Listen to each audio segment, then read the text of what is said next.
राहुल है। आज हम बात करने वाले हैं PT365 एक्सटेंडेड मटेरियल के बारे में। ये 2021 का जुलाई और अगस्त का करंट अफेयर्स है। इसमें हमने लास्ट टाइम पॉलिटी और कॉन्स्टिट्यूशन कंप्लीट कर लिया था, इंटरनेशनल रिलेशन कंप्लीट कर लिया था। दोनों के लेक्चर अवेलेबल है। अब हम जो स्टार्ट करने वाले हैं वो है इकोनॉमी। तो इकोनॉमी में सबसे ज़्यादा रहता है आपका मटेरियल। तो आप देख सकते हो 3.1 से लेके 3.9 तक का है। ऑब्वियसली पूरा नहीं हो पाएगा ये एक लेक्चर में, इसका थोड़ा डिस्ट्रीब्यूशन रहेगा। तो आज कोशिश करेंगे पहले फिस्कल पॉलिसी कंप्लीट हो जाए पूरा, उसके बाद देखते हैं बैंकिंग और मॉनेटरी पॉलिसी करना है कि नहीं करना। तब तक के लिए आप सभी को पता है लाइक शेयर सब्सक्राइब करना, आप चैनल को ना भूलना, ठीक है। तो यहाँ पे इकोनॉमी में सबसे पहला है fiscal policy. National monetisation pipeline है न्यूज़, जो पहली न्यूज़ आ रही है। गवर्नमेंट ऑफ इंडिया ने लॉन्च करा है नेशनल मॉनेटाइजेशन पाइपलाइन। एक रोड मैप है आपका एसेट मॉनेटाइजेशन, बड़े सारे ब्राउन फील्ड इंफ्रास्ट्रक्चर एसेट के लिए अक्रॉस द सेक्टर जो काम करते हैं। एसेट मॉनेटाइजेशन एक कॉन्सेप्ट है जो कि ऑफर करता है पब्लिक इंफ्रास्ट्रक्चर प्राइवेट सेक्टर को या इन्वेस्टर्स को, इंस्टीट्यूशनल इन्वेस्टर्स को, थ्रू स्ट्रक्चर्ड व्हीकल्स और मैकेनिज्म। इसकी वजह से जो मॉनेटाइजेशन होता है वो शिफ्ट रहता है फ्रॉम प्राइवेटाइजेशन और structure partnership with private sector with in defined contractual framework. ये बेसिकली लिमिटेड पीरियड ट्रांसफ़र रहता है ब्राउन फील्ड इंफ्रास्ट्रक्चर एसेट का, जहाँ पे इन्वेस्टमेंट बनी ऑलरेडी हो ही जाती है, बट जो एसेट है वो या तो लैंग्वेज होते हैं या फुली मोनेटाइज होते हैं, अंडर यूटिलाइज होते हैं, जो कि अनलॉक करते हैं आइडल कैपिटल को। यूनियन बजट 2021 का और 22 में मोनेटाइजेशन ऑफ एसेट के बारे में बात करी गई थी, जो कि आइडेंटिफाई करता है वन ऑफ द 3 पिलर्स जो इन्हांस कर सकता है और सस्टेनेबल इंफ्रास्ट्रक्चर फाइनेंसिंग कर सकता है कंट्री में। इसके हिसाब से नेशनल मॉनेटाइजेशन पाइपलाइन के हिसाब से जो प्लांट है वो को टर्मिनस होगा नेशनल इंफ्रास्ट्रक्चर पाइपलाइन के साथ, जो कि अनाउंस हुआ था 2019 में। ये प्रोजेक्ट जो है NIP 2019 में अनाउंस हुआ था। तो आप देख सकते हो यहाँ पे इंफ्रास्ट्रक्चर एसेट मोनेटाइजेशन साइकिल कैसी काम करती है। प्रोसीड फ्रॉम मोनेटाइजेशन, नया इंफ्रास्ट्रक्चर क्रिएट होता है, एग्जिस्टिंग एसेट बेस को मोनेटाइज करते हैं और फिर ये साइकिल चलती रहती है। डिफरेंस समझ में आ जाते हैं कि क्या है चारों में difference. Asset monetisation, disinvestment, strategic disinvestment और आपका प्राइवेटाइजेशन। तो मीनिंग की बात कर लेते हैं। एसेट मोनेटाइजेशन का मतलब क्या होता है, जब गवर्नमेंट अपने कंट्रोल जो एसेट पे है वो ख़त्म कर देती है कुछ टाइम के लिए, आफ्टर विच जो एसेट है रिटर्न होता है गवर्नमेंट को, अनलेस जो लीज है वो एक्सटेंड रहती है। डिसइन्वेस्टमेंट में क्या होता है कि गवर्नमेंट का जो शेयर होल्डर है एसेट में वो रिड्यूस हो जाता है, बट वो आपका 51% रहता है। मतलब जैसे अगर 60% है तो 60% का 9% किसी और को चला जाएगा, 51 तक रहेगा, ठीक है, या जो सा भी है। इसके अलावा स्ट्रैटेजिक डिसइन्वेस्टमेंट की बात करें तो सेल ऑफ सब्सटैंशियल प्रोपोर्शन जो है गवर्नमेंट का शेयर होल्डर वो आपका 50% रहता है या उससे ज़्यादा हो सकता है प्राइवेट या पब्लिक एंटिटी के लिए। प्राइवेटाइजेशन का मतलब क्या है कि गवर्नमेंट का जो शेयर होल्डर है एसेट का वो आपका कम होता है, ठीक है, 51% से कम होता है। यहाँ पे ओनरशिप की बात करें तो एसेट मोनेटाइजेशन में गवर्नमेंट के साथ ओनरशिप रहती है, डिसइन्वेस्टमेंट में भी ओनरशिप गवर्नमेंट के साथ रहती है। यहाँ पे स्ट्रैटेजिक डिसइन्वेस्टमेंट में क्या होता है कि ट्रांसफ़र होता है पब्लिक प्राइवेट एंटिटी को, और प्राइवेटाइजेशन में प्राइवेट एंटिटी को मिल जाता है। मैनेजमेंट राइट्स इसके पास होते हैं, ये टेम्परेली आप एसेट मोनेटाइजेशन में कुछ टाइम के लिए ट्रांसफ़र हो जाते हैं प्राइवेट एंटिटी के पास। डिसइन्वेस्टमेंट में की अगर बात करूँ तो यहाँ पे गवर्नमेंट का ही रहता है। स्ट्रैटेजिक डिसइन्वेस्टमेंट में प्राइवेट एंटिटी को ट्रांसफ़र रहता है और प्राइवेटाइजेशन में भी प्राइवेट एंटिटी को मिल जाता है। अब क्वेश्चन आता है नेशनल मॉनेटाइजेशन पाइपलाइन है क्या। तो ये इवॉल्व होता है कॉमन फ्रेमवर्क जो मोनेटाइज करता है कोर एसेट को। मोनेटाइजेशन बेसिकली डिसइन्वेस्टमेंट के थ्रू होती है और मोनेटाइजेशन होता है नॉन कोर एसेट का, जो कि इंक्लूड नहीं हुआ है NMP में। Core and non core areas क्या है, ये एसेट क्या है नॉन कोर। तो एसेट जो सेंट्रल रहते हैं बिजनेस के ऑब्जेक्टिव को वो एक एंटिटी के लिए वो डिलीवर करते हैं इंफ्रास्ट्रक्चर सर्विसेज पब्लिक या जो यूज़र्स हैं उनको कंसिडर करा जाता है core asset. On the other hand जो अदर एसेट में जैसे लैंड पार्सल हो गया, बिल्डिंग हो गया, वो नॉन कोर एसेट पे आ जाते हैं। यहाँ पे आप देख सकते हो और भी चीज़ें, फ्रेमवर्क जो मोनेटाइजेशन ऑफ कोर एसेट का है वो 3 इम्पेरेटिव्स पे है। पहला है monetisation of rights not ownership. इसका मतलब है कि एसेट जो है हैंडेड बैक होगा at the end of the transaction, मतलब कि कुछ टाइम के लिए प्राइवेट एंटिटी कुछ काम कर सकती है उस पर जो भी उन्हें करना है, और बाद में फिर गवर्नमेंट के पास चला जाएगा। ब्राउनफील्ड डी रिस्क एसेट होता है जो स्टेबल रेवेन्यू जनरेशन प्रोफाइल रहती है और क्रिटिकल इंपॉर्टेंस रहता है। इसके अलावा स्ट्रक्चर पार्टनरशिप जो होती है डिफाइंड है कॉन्ट्रैक्चुअल फ्रेमवर्क के अंडर। ट्रांसपेरेंट कॉम्पिटिटिव बिडिंग है जहाँ पे कॉन्ट्रैक्चुअल पार्टनर जो है वो की परफॉर्मेंस इंडिकेटर्स से अडहेर रहते हैं और परफॉर्मेंस स्टैंडर्ड्स रहते हैं। इसके अलावा जो एसेट और ट्रांजेक्शन आइडेंटिफाइड है इस प्रोजेक्ट के अंडर वो रोल आउट होते हैं थ्रू रेंज ऑफ इंस्ट्रूमेंट और मॉडल्स। सोर्स क्या है फाइनेंसिंग का, एनआईपी का। यहाँ पे बजटरी सोर्सेज है जिसमें सेंट्रल गवर्नमेंट का जो बजट रहता है 18 to 20% रहता है और स्टेट का 24 to 26% रहता है। प्राइवेट या एक्स्ट्रा बजटरी सोर्सेज में फाइनेंसिंग जो बैंक के थ्रू होती है वो 8 to 10% रहती है और बॉन्ड मार्केट रहती है 6 to 8%। ये है आपका सेंट्रल बैंक के हिसाब से, ये सेंट्रल बजट के हिसाब से। स्टेट बजट के हिसाब से इंफ्रास्ट्रक्चर एनबीएफसी है 15 to 17%, पीएसयूज एक्रूअल इक्विटी और अदर सारी चीज़ें 8 to 15% रहती है। इनोवेशन ऑल्टरनेटिव फाइनेंसिंग सोर्सेज में इनोवेशन और ऑल्टरनेटिव फाइनेंसिंग आती है, ठीक है ना। इसके अलावा यहाँ पे ऑब्जेक्टिव क्या है नेशनल मोनेटाइजेशन पाइपलाइन का, ये क्लियर आउट करती है scale of financing through asset monetisation और यहाँ पे फेज आउट करती है प्रोपोज मोनेटाइजेशन कैपिटल जनरेशन जो मीडियम टर्म पे होता है। गाइडेंस जो एसेट या प्रोजेक्ट प्रोफाइल का आता है और मेथड जो होता है मोनेटाइजेशन का रहता है। ब्रीफ ऑपरेशनल कॉन्ट्यूर्स रहते हैं प्रोजेक्ट के और एसेट जो है इसका लेन लैंग किलोमीटर्स पे रहता है। इसके अलावा नेक्स्ट जो न्यूज़ है वो है गवर्नमेंट सिक्योरिटीज़ पे, जीसैक। तो बहुत लोगों ने पता ही होगा जिनने इकोनॉमी तो पढ़ी है क्योंकि प्रीलिम्स तो अपना नज़दीक आ गया, ये तो आपको पता ही होगा जीसैक क्या है। तो यहाँ पे रिसेंटली आरबीआई ने अलाउ करा है स्मॉल रिटेलर इन्वेस्टर्स को कि वो इन्वेस्ट करें गवर्नमेंट सिक्योरिटीज़ पे और ओपन अप करती है गिल्ट अकाउंट सेंट्रल बैंक के साथ under RBI retail direct scheme. ये इंपॉर्टेंट है, आरबीआई की रिटेल डायरेक्ट स्कीम। अब यहाँ पे कुछ ब्रीफ एक्सप्लेनेशन तो विजन जो देती है वो है कि पहले जीसैक बेसिकली 2 चीज़ों में डिवाइडेड है, एक तो शॉर्ट टर्म होता है, एक लॉन्ग टर्म होता है। शॉर्ट टर्म में ट्रेजरी बिल्स जो है उसकी ओरिजिनल मैच्योरिटी जो होती है 1 साल से कम होती है और लॉन्ग टर्म वाली 1 साल से ज़्यादा होती है।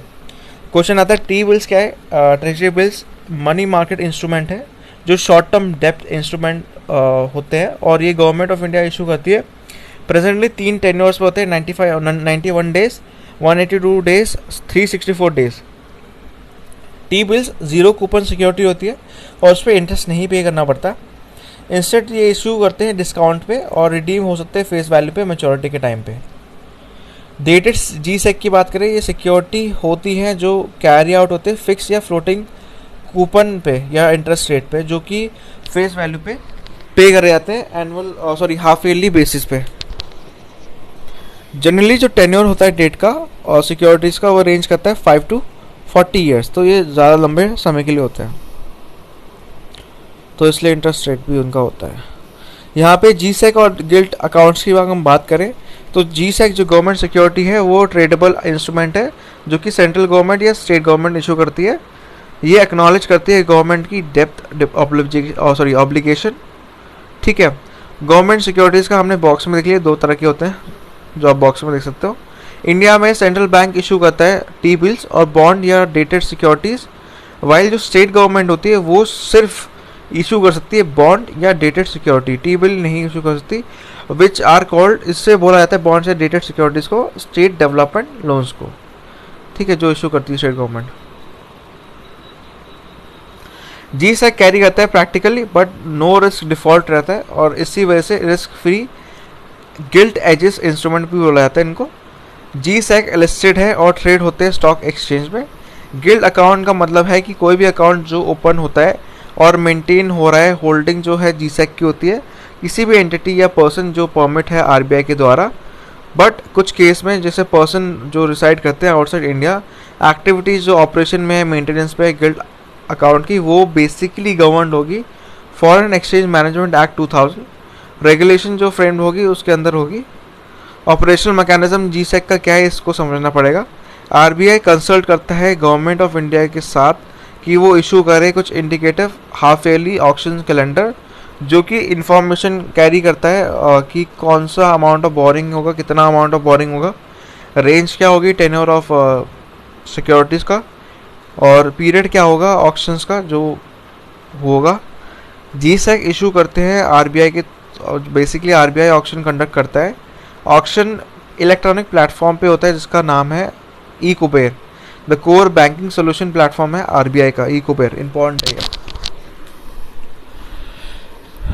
जितने भी नॉन ई कुबेर मेंबर्स हैं जो बेसिकली नॉन शेड्यूल यूसीबी हैं वो पार्टिसिपेट कर सकते हैं प्राइमरी ऑक्शन में थ्रू शेड्यूल कमर्शियल बैंक्स के थ्रू या प्राइमरी मेंबर्स के through. Clearing corporation of India limited जो है क्लियरिंग एजेंसी है जीसैक का, ये एक सेंट्रल काउंटर पार्टी है जितने भी ट्रांजेक्शन होते हैं जीसैक का, तो ये इंपॉर्टेंट है clearing corporation of India limited. और इंटरपोज करता है काउंटर पार्टीज में, दो काउंटर पार्टीज को ये इंटरपोज करता है। सेटलमेंट के टाइम पे सीसीपी सेलर बन जाता है बायर के लिए और बायर के लिए सेलर बन जाता है जो एक्चुअल ट्रांजेक्शन होती है। आरबीआई पब्लिश करता है रेलेवेंट डेटा जो कि जीसैक पे रहता है मार्केट पे डेली, वीकली, मंथली और एनुअली। जो डेटा मार्केट बोरिंग होती है स्टेट के सेंट्रल गवर्नमेंट जो करती है वो बाद में डिसैमिनेट मतलब स्प्रेड हो जाती है रेगुलरली वीकली बेसिस पे। और ये बेसिकली आपका किसके थ्रू होता है, वीकली स्टैटिस्टिकल सप्लीमेंट के थ्रू ये डेटा है स्टेट गवर्नमेंट सिक्योरिटीज जो अवेलेबल नहीं था रेगुलर बेसिस पे ड्यूरिंग द ईयर, जो लिमिटेशन एक्ट करता है उनकी ऑपरेशनल एफिशिएंसी करंट मैकेनिज्म पे। तो ये लिमिटेशन भी है एक तरह से। रीसेंट इनिशिएटिव क्या है और क्या उनका इम्पैक्ट रहा है ये समझना बहुत इंपॉर्टेंट है। तो पहला है initiative recently RBI retail direct scheme. इसमें इन्वेस्टर्स इन्वेस्ट कर सकते हैं open retail direct guild accounts में आरबीआई के साथ। वो बाय कर सकते हैं गवर्नमेंट बॉन्ड्स को। ये बॉन्ड ऑफर करते हैं गवर्नमेंट सिक्योरिटीज़ जो सेंट्रल गवर्नमेंट इशू करती है, स्टेट डेवलपमेंट लोन्स कर सकते हैं। ये बॉन्ड इशू करते हैं स्टेट गवर्नमेंट और सॉवरेन गोल्ड बैंक इशू करती है सेंट्रल गवर्नमेंट, बट जिसका प्राइस लिंक होता है गोल्ड के साथ। इम्पैक्ट या पोटेंशियल इम्पैक्ट क्या होगा इसका, ये ब्रॉडन करता है इन्वेस्टर्स का बेस, अलाउ करता है डायरेक्ट रिटेल इन्वेस्टमेंट जीसैक में, ब्रॉडन करता है इन्वेस्टर का बेस, प्रोवाइड करता है रिटेल इन्वेस्टर जो इनहांस कर सकते हैं access to participate government security market पे, फाइनलाइज करता है डोमेस्टिक सेविंग पे, अलाउ करता है रिटेल पार्टिसिपेशन जीसैक मार्केट पे। और ये बोल्ड स्टेप है जो कि फाइनेंशियलाइजेशन करता है vast pool of domestic saving का। इसके अलावा रिटेल पर्सपेक्टिव की बात करें तो ये ओपन अप करता है additional investment Avenue. But unlike जो स्मॉल सेविंग स्कीम्स होती है यूनियन गवर्नमेंट की, जैसे प्रोविडेंट फंड हो गया या नेशनल सेविंग सर्टिफिकेट हो गया, यहाँ पे कोई स्पेशल टैक्स बेनिफिट या कोई भी direct purchase of government bonds का नहीं मिलता यहाँ पे, ठीक है। तो ये एक चीज़ है। सेकेंड इनिशिएटिव है government securities acquisition programme GSAP। ये इस प्रोग्राम के थ्रू आरबीआई का एम ये है कि वो परचेज करती है गवर्नमेंट सिक्योरिटी जिसका वर्थ है 1 लाख करोड़ फर्स्ट क्वार्टर में फाइनेंशियल ईयर 22। इसका इम्पैक्ट क्या है, ये डिक्लाइन करती है बॉन्ड डील एक्ट को जो कि फिलिप है for the equities market, ensure करती है financial stability, G sec stability global uncertainty से, प्रिवेंट करती है crowding out of private investment. Next है आपका long term repo operation LTRO। LTRO एक टूल है जहाँ पे सेंट्रल बैंक प्रोवाइड करती है 1 साल से 3 साल तक का मनी बैंक्स को जो कि प्रिवेलिंग रेपो रेट पे रहता है, एक्सेप्ट करती है गवर्नमेंट सिक्योरिटी जो मैच करते हैं या उससे ज़्यादा हाई टेन्योर पे रहते हैं कोलैटरल के थ्रू। ये हेल्प, इसका इम्पैक्ट क्या है, ये हेल्प करती है बैंक्स को कि वो फंड ले सकते हैं लॉन्ग ड्यूरेशन के लिए as compared to short term liquidity जो उनके पास रहती है, जो उनको रहती है आपका LAF लिक्विडिटी एडजस्टमेंट फैसिलिटी और मार्जिनल सरेंडर फैसिलिटी। ये दोनों टर्म्स आपने इकोनॉमिक्स में पढ़े होंगे। बैंक्स अवेल कर सकते हैं 1 साल से ज़्यादा 3 साल का लोन भी हो सकता है at the same interest rate जो ओवरनाइट रेपो पे होता है। इसके अलावा ऑपरेशन ट्विस्ट, बहुत लोग ने करंट अफेयर जो फॉलो करते हैं उन सभी को बताइए क्या है। ऑपरेशन ट्विस्ट में आरबीआई ब्रिंग डाउन करती है लॉन्ग टर्म बॉन्ड डील। ये एक इनवर्स रिलेशनशिप है बॉन्ड प्राइसेस का और यील्ड का। ठीक है, बॉन्ड प्राइस अगर बढ़ता है तो यील्ड कम होती है, और अगर यील्ड बढ़ता है तो बॉन्ड प्राइस कम होता है। करंट सिनेरियो में आरबीआई परचेज कर रहा है लॉन्ग टर्म बॉन्ड्स, जिसकी वजह से डिमांड जो है पुश हो रही है और बॉन्ड प्राइस का ऊपर जा रहा है, मतलब बॉन्ड प्राइस बढ़ रहा है, तो इसका मतलब यील्ड कम होगी, तो ये इंक्रीज करता है प्राइस लॉन्ग टर्म बॉन्ड्स का, और यील्ड इवेंचुअली नीचे आ जाती है। इसका इम्पैक्ट क्या है इकोनॉमी पे, तो लोअर कर रही है लॉन्ग टर्म यील्ड, जो हेल्प कर रही है बूस्ट इकोनॉमी को, क्योंकि लोन्स जो हैं अब वो लेस एक्सपेंसिव हो गए हैं, जो बेसिकली देख रहे हैं कि उनको घर परचेज करना है या गाड़ी या कोई भी finance project, while saving becomes less desirable. अगर इंटरेस्ट रेट कम है तो लोग सेव नहीं करेंगे, लोग ज़्यादातर इन्वेस्ट करेंगे। ठीक है, वैसा वाला लॉजिक है मेरे हिसाब से। इसके अलावा डिस्ट्रिक्ट मैनेजमेंट फंड जो है, रिसेंटली गवर्नमेंट ने एक कंप्लीट कंट्रोल रखा है अपना डिस्ट्रिक्ट मिनरल फाउंडेशन में फंड्स में, जो कि निगेट करती है स्टेट्स को राइट टू सैंक्शन या कोई भी अप्रूव करे expenditure out of fund accrued, जो कि मैंडेटरी कंट्रीब्यूशन होती है फ्रॉम माइनिंग लीज होल्डर से।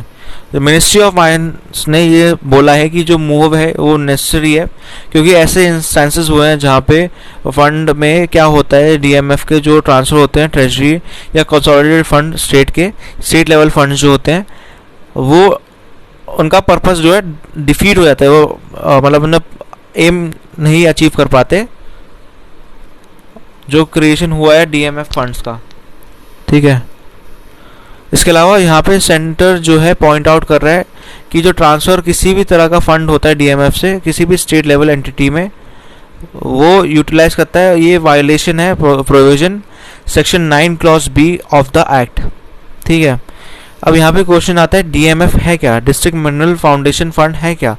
कॉन्सेप्चुलाइज करूँ तो ये बेनिफिट शेयरिंग मैकेनिज्म है माइनिंग अफेक्टेड कम्युनिटीज़ के साथ, रिकग्नाइज करती है उनको partners in natural resources lead development, setup करती है non profit trust all mining district जो इंडिया में है, और इनके साथ ही ये प्रिसाइज ऑब्जेक्टिव रहती है work from interest benefit of people जो बेसिकली माइनिंग से इफेक्टेड है थ्रू अ पार्टिसिपेटरी प्रोसेस। मतलब एक फंड समझ लीजिए जो वहाँ पे जो माइंस में जो स्टेक होल्डर्स है उनके लिए। ये बेसिकली मैंडेट तब हुआ था जब mines and minerals development and regulation amendment act आया था 2015 का, MMRDAR, जो कि फंड होता है कंट्रीब्यूशन फ्रॉम माइनर्स। 2015 में गवर्नमेंट ने फर्दर असाइन करा था डीएमएफ को, अलाइन करा था बेसिकली, दो पॉलिसी थी डीएमएफ और प्रधानमंत्री कंजी क्षेत्र Kalyan Yojana PMKKY scheme basically implement करती है डेवलपमेंट प्रोजेक्ट्स और welfare programmes mining affected areas पे, और ये डीएमएफ का फंड यूज़ करती है। तो डीएमएफ का फंड ऑब्वियसली जहाँ पे मिनरल रिच होगा माइंस वहाँ पे सबसे ज़्यादा होगा। तो उड़ीसा में 11,000 करोड़ का है, उसके बाद आपका झारखंड में 5,000 करोड़ का है, छत्तीसगढ़ में 5,000 का है आपका, 5,000 समथिंग, राजस्थान का 4,100 का है, तेलंगाना में आपका 2,000 मतलब 3,000 के आसपास का है। तो ऐसे ये फंड एलोकेशन होती है। इसके अलावा यहाँ पे क्वेश्चन आता है गवर्नमेंट स्कीम का ही है ये भी, प्रधानमंत्री कंजी क्षेत्र कल्याण योजना है क्या। बेसिकली वेलफेयर प्रोवाइड करती है लोगों को जो इफेक्टेड है मिनरल रिलेटेड एक्टिविटीज़ पे या ऑपरेशन में, फंड यूज़ करती है डिस्ट्रिक्ट मिनरल फाउंडेशन से। स्कीम इंश्योर करती है, मिटिगेट करती है एडवर्स इफेक्ट जो आते हैं माइनिंग के दौरान या उसके बाद इन्वायरमेंट पे, हेल्थ पे, सोशो इकोनॉमिक जो लोग रह रहे हैं माइनिंग डिस्ट्रिक्ट में। इंश्योर करती है long term sustainable livelihood affected लोगों का। इस स्कीम के हिसाब से हाई प्रायोरिटी एरिया कौन से है, drinking water, health care, sanitation, education, skill development, और ये बेसिकली एटलीस्ट 60% शेयर करती है फंड का। यहाँ पे एक और क्वेश्चन आता है mines and minerals development regulation amendment act ये क्या है। 2015 का एक्ट है, ये इंपॉर्टेंट है। ये एक्ट रेगुलेट करता है माइनिंग सेक्टर इंडिया में, और ये बेसिकली स्पेसिफाई करता है रिक्वायरमेंट ऑब्टेन जो होती है और ग्रांट करता है mining lease for mining operations. Institution की बात करें तो बिल प्रोवाइड करती है क्रिएशन ऑफ डीएमएफ जो हमने पढ़ा है डिस्ट्रिक्ट मिनरल फाउंडेशन और national mineral exploration trust DMF establish करा गया है स्टेट गवर्नमेंट के द्वारा, जो बेनिफिट करता है लोग जो रह रहे हैं, जो बेसिकली डिस्ट्रिक्ट में रह रहे हैं माइनिंग रिलेटेड ऑपरेशन में। ये अमेंडमेंट एक्ट क्रिएट करता है नई category mining licence. Mining licence क्या है? ये लाइसेंस कम माइनिंग लीज है, जहाँ पे 2 स्टेज कंसेशन होता है for the purpose of undertaking prospective operation, जो कि एक्सप्लोर करते हैं, प्रोवाइड करते हैं मिनरल डिपॉजिट माइनिंग ऑपरेशन के दौरान। मैक्सिमम एरिया ऑफ माइनिंग की बात करें तो एक्ट अलाउ करता है सेंट्रल गवर्नमेंट को कि वो इंक्रीज कर सकता है एरिया लिमिट को माइनिंग के लिए, instead of providing additional lease for covering additional area. ठीक है। लीज पीरियड क्या होता है? लीज पीरियड कोल और लिग्नाइट जहाँ पे रिमेन रहते हैं अनचेंज। मिनरल्स जो अदर देन कोल या लिग्नाइट या एटॉमिक मिनरल्स का लीज जो है ग्रांट रहता है for a period of 50 days का। ऑक्शन या जो ऑक्शन होता है नोटिफाइड ऑन अदर मिनरल्स का, ये एक्ट बताती है जो स्टेट गवर्नमेंट है कि वो ग्रांट करे माइनिंग लीज और लाइसेंस कम माइनिंग लीज नोटिफाइड और अदर मिनरल्स के लिए भी।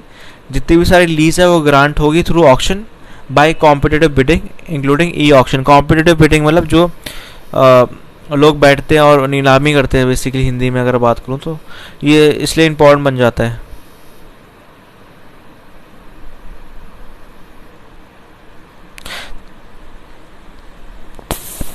इसलिए ये इम्पोर्टेंट बन जाती है न्यूज़ के लिए। नेक्स्ट न्यूज़ है रेट्रोस्पेक्टिव टैक्सेशन। तो रिसेंटली पार्लियामेंट ने इनैक्ट करा है टैक्सेशन लॉस अमेंडमेंट एक्ट 2021, जो बेसिकली अमेंड करता है इनकम टैक्स एक्ट को 1961 को और फाइनेंशियल एक्ट 2012 को स्क्रैप करता है 2012 का जो रेट्रोस्पेक्टिव टैक्स लॉ है। रेट्रोस्पेक्टिव टैक्सेशन क्या है और इंडिया का एक्सपीरियंस कैसा रहा है? रेट्रोस्पेक्टिव टैक्सेशन मतलब बैकवर्ड लुकिंग टैक्स है, जो अलाउ करता है कंट्री को कि वो पास करता है एक रूल टैक्सिंग सर्टेन प्रोडक्ट्स पे, आइटम्स पे, सर्विसेज पे या डील्स पे, चार्ज करता है कंपनी से from a time behind the date, जो डेट से पहले का टाइम है उससे चार्ज करता है जब ये लॉ पास हुआ था। यूज़ करता है बड़े सारे नेशंस को, नंबर ऑफ नेशंस को, ताकि वो रिमूव करे टैक्सेशन एनॉमलिटीज़। और यहाँ पे न्यू या एडिशनल चार्ज होता है पास्ट ट्रांजेक्शन में, हेल्प करता है overcoming misuse of tax loss loopholes companies के द्वारा। इंडिया में ये 2012 में इनैक्ट हुआ था और 12 में ये बेसिकली एम्पावर करता है इनकम टैक्स डिपार्टमेंट को कि रेज करे टैक्स डिमांड्स कैपिटल गेन्स में, जो कि आते हैं indirect tax transfer of asset जो कि इंडिया में लोकेटेड है। यूज़ करते हैं 17 टैक्स मैटर्स को, जिसकी डिमांड 1,08,730 करोड़ की है टैक्स की। बड़ी सारी कंपनी से, जैसे वोडाफोन हो गया, केन एनर्जी होगी, वेस्ट ग्लोबल हो गया, रिचर्ड होल्डिंग हो गई और बड़े सारे। अब नेगेटिव इम्पैक्ट क्या है रेट्रोस्पेक्टिव टैक्सेशन का? ये अगेंस्ट रहता है आपका principle of tax certainty. Retrospective tax remove करता है टाइम लिमिट प्रोवाइड जो होता है सेक्शन 149 इनकम टैक्स एक्ट के अंडर, और टैक्स अनसर्टेन बनाता है ये। इसके अलावा हर्ट करता है प्राइवेट इन्वेस्टर्स को, कंपनीज को। इंट्रोड्यूस करता है नई डिमांड्स जो कि स्पॉइल करती है बिजनेस प्लानिंग और एक्सपेक्टेशन। इसके अलावा आर्बिट्रेशन इशू 17 केसेस में, जहाँ पे 4 इन्वॉक्ड होते हैं आर्बिट्रेशन अंडर, जो कि आते हैं बायलैटरल इन्वेस्टमेंट प्रोटेक्शन ट्रीटी के अंडर यूके और नीदरलैंड के साथ। ऑल्सो हम सिग्नेटरी है convention on the recognition and enforcement of foreign arbitral awards 1958 में, जो जिसको बोला जाता है न्यूयॉर्क आर्बिट्रेशन कन्वेंशन, उसके हम सिग्नेटरी है। कंपनीज इन्फोर्स करती है foreign and non domestic arbitral awards जो इन्फोर्स होते हैं अगेंस्ट इंडियन एसेट बड़े सारे न्यूमरस जुरिडिक्शन में, और ये बेसिकली अराउंड द वर्ल्ड होता है। डैमेज करता है इंडिया की रेपुटेशन, डिस्पाइट हमारे पास इतना फाइनेंशियल और इंफ्रास्ट्रक्चर रिफॉर्म्स है for ease of doing business. India की रेपुटेशन से डैमेज होती है। पहला ही रिड्यूस करती है एफडीआई फ्लो, क्योंकि ये रिड्यूस करती है कॉन्फिडेंस पोटेंशियल इन्वेस्टर्स का। सेकेंड है रिड्यूस करती है इफेक्टिवनेस स्पेशल इन्वेस्टर्स का, जो कि ज़रूरी है ताकि अट्रैक्ट करे इन्वेस्टमेंट, जैसे IFSC गिफ्ट सिटी। इसके अलावा यहाँ पे जो इम्पोर्टेंट चीज़ है, लास्ट जो चीज़ है, इसके बाद हम यहाँ पे बॉक्स को देख के ओवर कर देंगे कि क्या चेंजेस इंट्रोड्यूस करे हैं टैक्सेशन लॉज में 2021 में। ये अमेंड करता है सेक्शन 9 IT एक्ट का 1961 को, नलिफाई करता है जो डिमांड रेस होती है from indirect transfer Indian asset का, और ये बनाती है बेसिकली जो 28 मई 2012 से पहले की जो फुलफिलमेंट होती है स्पेसिफिक कंडीशन की, जैसे withdrawal of appeal, petition, arbitration, इस रिगार्ड में रिफंड किसी भी अमाउंट का जो पेड है इस केसेस में वो विदाउट इंटरेस्ट आएगा सेक्शन 244A के अंडर। हाउएवर जो ऑफशोर ट्रांजेक्शन होती हैं जो इन्वॉल्व करती है इंडियन एसेट, वो एग्जीक्यूट होगी आफ्टर 28 मई 2012 और ये स्टिल टैक्सेबल होगी, कोई रेट्रोस्पेक्टिव एप्लीकेशन नहीं होगा लॉ का। इसके अलावा यहाँ पे सॉवरेन राइट्स जो टैक्स और लिमिट्स पे है ये हम देख लेते हैं। राइट टू टैक्स एक कोर सॉवरेन पावर है। कॉन्स्टिट्यूशन ऑफ इंडिया एम्पावर करता है गवर्नमेंट को कि वो लेवे कर सकता है, चार्ज कर सकता है tax except for the authority of law. यहाँ पे ये अपहेल्ड करता है इन्वेस्टर स्टेट डिस्प्यूट सेटलमेंट को थ्रू ट्राइब्यूनल्स और बायलैटरल इन्वेस्टमेंट ट्रीटी के थ्रू, और कुछ लिमिटेशन और राइट्स भी लगाता है इन पे। पहला है एक्सप्रोपोर्शन, इसमें कोई कंसिक्वेशन नहीं होता या क्लेम नहीं होता है प्रॉपर्टी अगेंस्ट द ओनर जो विश करते हैं गवर्नमेंट से। सेकंड पॉइंट है फेयर और इक्विटेबल ट्रीटमेंट मिलता है यहाँ पे, टैक्सेस जो है डिस्क्रिमिनेटरी नहीं होते यहाँ। 2016 में इंडिया ने फ्रेम करा है कुछ मॉडल BIT के लिए जो एक्सक्लूड करता है टैक्सेशन मेजर फ्रॉम स्कोप और रिड्यूस करता है स्कोप ऑफ ISDS, इंटरफेयर करता है सॉवरेन राइट्स जो टैक्स के लिए होती है। इसी के साथ ये न्यूज़ खत्म हो। सोशल मीडिया पे कनेक्ट होना है मेरे साथ तो आप क्या कर सकते हो, आप डिस्क्रिप्शन पे जाओ, लिंक है इंस्टाग्राम का, टेलीग्राम का, आप चेकआउट कर सकते हो और आपको ऐसे ही कुछ डेली के मिल जाएंगे। यहाँ पे आप चेकआउट सकते हो, डेली आती है वीडियोस, तो आपके लिए इजी रहेगी। इसी के साथ ही आपको जानना है माइक कौन सा यूज़ करता हूँ या बुक कौन सी यूज़ करता हूँ मैं, तो उसका भी लिंक डिस्क्रिप्शन पे, आप अमेज़ॉन से बाय कर सकते हो अगर आपको चाहिए तो।